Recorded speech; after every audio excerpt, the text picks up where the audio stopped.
Hello, all you wonderful people. I am Naisha Nicole, and this is Time to Queen, where we are all about throwing out all of life's BS and finding ways, the tips, the resources to be able to level up and live life as the king and queen we were meant to be. This is going to be episode 2 of my 4-part series on how to build a business the right way.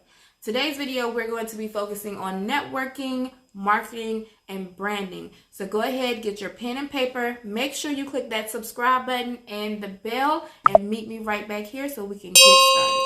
Well, that scratching is making me itch.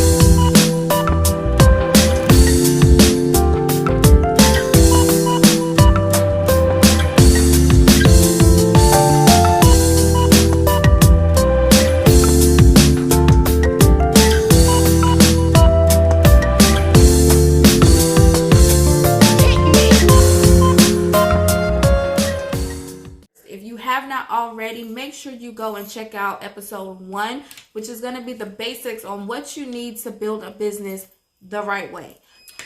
Okay, so today we're going to jump straight into the content of this video. We're going to be talking about networking first. Networking is not always an easy task, especially if you've never done it with a purpose, if you've never had any intent behind it. However, all of us network every single day. Every time you meet someone new, you're networking. So it's something that you do, you just may not have any purpose behind it. But it is crucial to your business, and it is an art that you have to learn how to perfect. But it is crucial to your business that you network and get your name out there, get your face out there, let people know exactly what it is that you're doing and how you're doing it.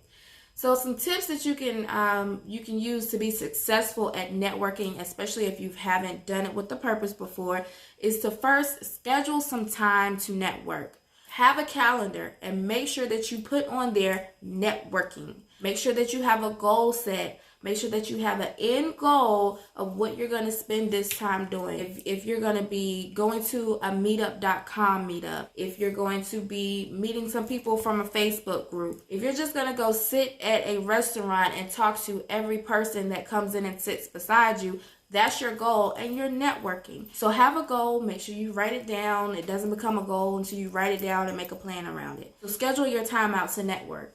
Second tip is going to be to focus on building relationships. A lot of times we focus on what it is that we have to say.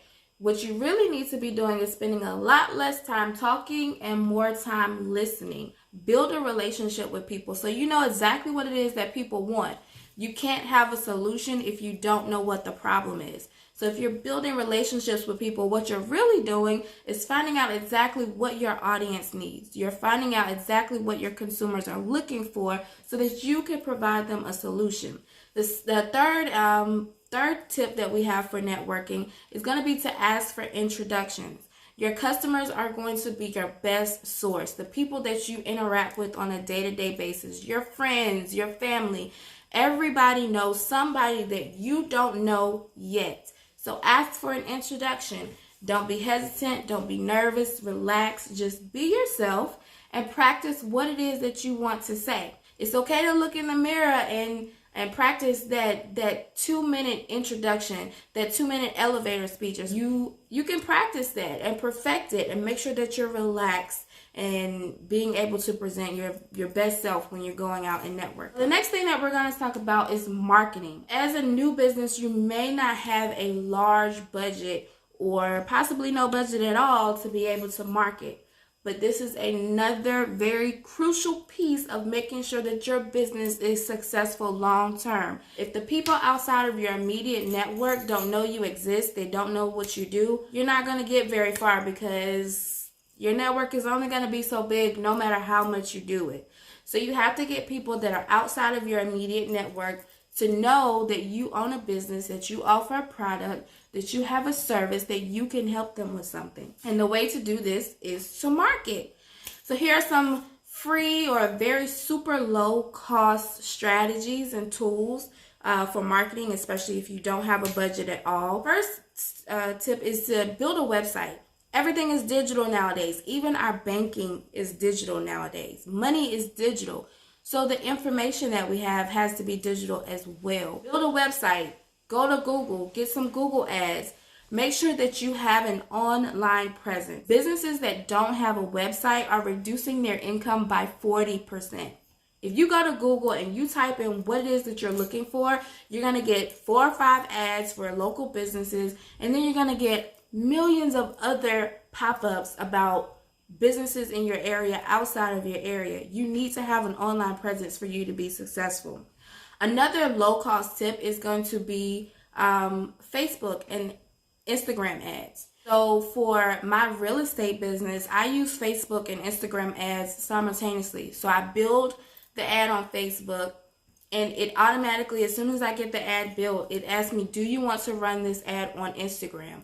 All I do is click yes, and I pay about $1 a day for my ads to run all day, every day throughout the month, and it ends up being about $30 a month for my ads to run on Facebook and Instagram. Do you know how many people are on those 2 platforms alone? The most absolute best way to market is 100% free. It is the most effective yet the least expensive, is word of mouth. Make sure that you are treating people well, because that's going to be the most effective. People are 10 times more likely to go and tell something bad than they are something good. So you don't want to have too many of those bad instances. Just give them something good to talk about, because if they only have something good to talk about, that's all they're going to talk about. So how much should you spend on marketing? Well, building a website, you can go to GoDaddy or Wix and you can get a website for about $35 a month. I told you that I spend about $30 a month on Facebook and Instagram ads. But what does that look like in the grand scheme of things? Well, in your first year of business, you don't really have any percentages to work off of because you don't have any income whatsoever. So you should be prepared to spend a lot more on marketing so that you can actually get some income. You should constantly reevaluate exactly what you're putting out as far as marketing versus what you're getting back in.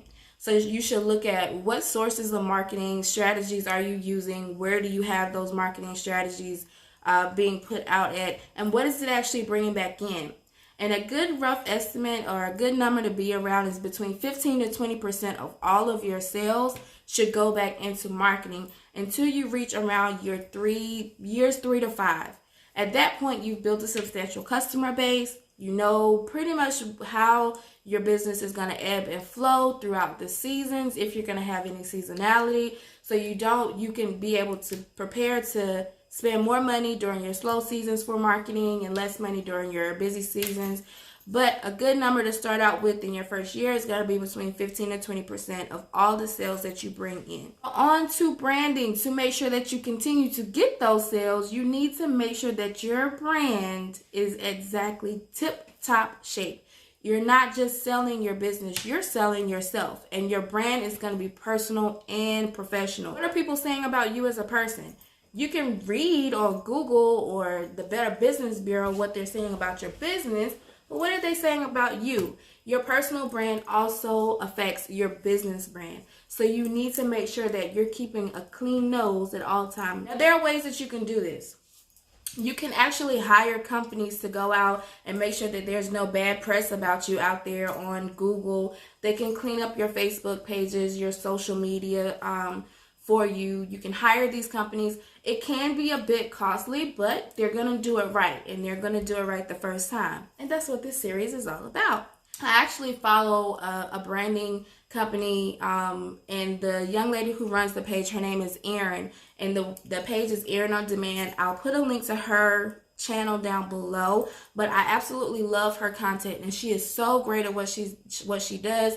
She's a young woman. She knows how to present herself, and she can tell you how you need to be presenting yourself as well in the business that you have. The second thing you need to remember is that you need to sell your story. One of the major challenges you may face as a startup is that people may not really know who you are. So you have to sell your story. There has to be a story behind your business. Why did you even start this business? Why did you get into it? People have to be able to connect you when they see your face to your business, because that is a part of your brand. Again, it's not just the business. It's about you as well. And you have to be memorable. You can't just, everybody has customer service, great customer service, and a great team nowadays. That's everybody's slogan. But what about that is memorable? Absolutely nothing if everyone is doing it. What's going to set your business apart from everyone else? That's what you need to be focusing on when you're building your brand, when you're maintaining your brand, is how are you being set apart from your competition so that people pick up the phone and call you before they call the person down the street. If you just have good customer service, I can get that anywhere. But what else can I get from your business? That's really it that I have for you guys today. Again, this is episode 2 of a 4-part series, so we do have 2 more parts to go. You don't want to miss that. So make sure you click the subscribe button. And also make sure you click the bell so that you know when I upload those next 2 videos. Leave me a comment. Tell me what you think, if I missed anything, or if you would like to see something else shared in this series. Make sure you leave a comment, like this video, give me a thumbs up, and share it with all of your family, your friends, your colleagues, and all the people that you know want to start businesses too. I look forward for you to come back to Time to Queen and watch more of it. Making me